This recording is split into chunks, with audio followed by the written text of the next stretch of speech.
Human trafficking is one of the world's fastest growing industries. In DC, there isn't even one officer whose job is to investigate trafficking. There's not even one. Down in the nation's capital, a totally different kind of party begins, one that is dangerous and often abusive. I didn't know what a pimp was, so he didn't come up to me and say, you know, here, this is what you're going to do, and I did it. It was more of a domestic violence situation where they pretend like he's your boyfriend, they care about you, pick you up, you tell them too much information that they use against you. He befriended me, and it took months and months until I gained my trust. And then the trafficking situation started, just like the girls now that's still happening here today.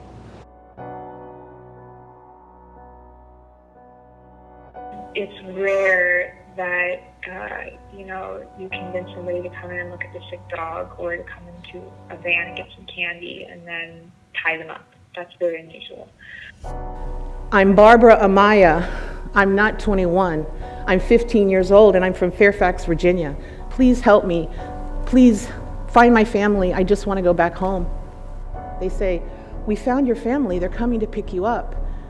They take me to the room where my parents are going to be waiting. I open the door and I step inside, and it's my trafficker in the room, not my parents. And to this day, I don't know how that happened. Jane was 13 when she was first trafficked for sex, and she says her 9-year ordeal was even more traumatizing because the police, social services, and other agencies failed to believe that she was a victim.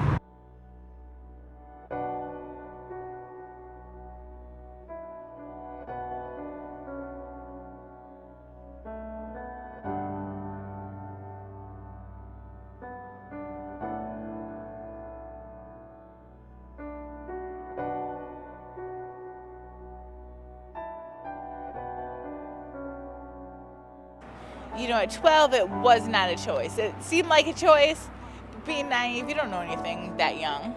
The person said that I'm going there to work in a supermarket as a sales girl, so that is why I traveled. I've had surgery on my face after having broken bones. From being punched? From being beaten. I've had to have surgery down below because of abrasions, tears, cuts, burns. Will you be able to have children? I'm not sure. That's what traffickers prey upon, vulnerability. Whether it's a 12-year-old runaway or a 35-year-old man trying to find money to feed his family, vulnerable populations being preyed upon. That's what it's about. It's not complicated. You become vulnerable because you're looking for attention. You're looking to feel fulfilled. And oftentimes, girls with low self-esteem use their body to attract that. I felt like it was my fault. He told me that, if I would have just did it and all the stuff that he did for me, all the things that he bought for me, how could I betray him like that? Did you know that there were girls that were being sold for sex that are my age in this country? I was like, I think there's a mistake. That doesn't happen here. After that, it was just, I remember I was stuck to the computer for days.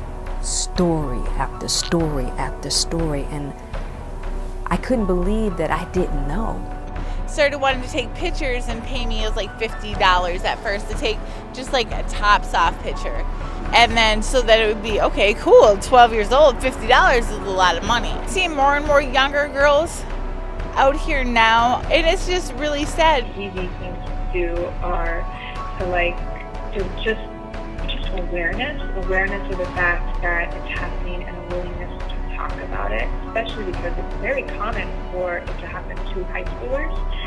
So being open about talking with it, about your friends or people in your network, about the fact that it is something that is happening can help. It can help with, because there can be a lot of shame around it if somebody was involved in it.